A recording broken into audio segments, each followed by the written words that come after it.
Jeshi la Wananchi Tanzania wakiwa kwenye mazoezi na silaha nzito za kivita mkoani Shinyanga. Pia kambi hiyo walifanya majaribio mbalimbali ikiwemo mabomu, vifaru na utayari wa kuilinda nchi ya Tanzania. Amani tawale.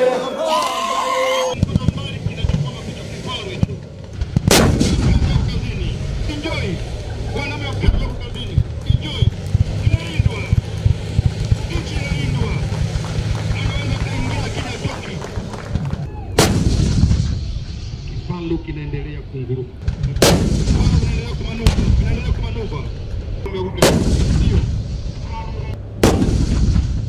Mafunzo mliyopata kuanzia ngazi ya chini na hatimaye imeweza kuonyesha uwezo mkubwa katika kufanikisha zoezi hili Pima Uwezo 2025.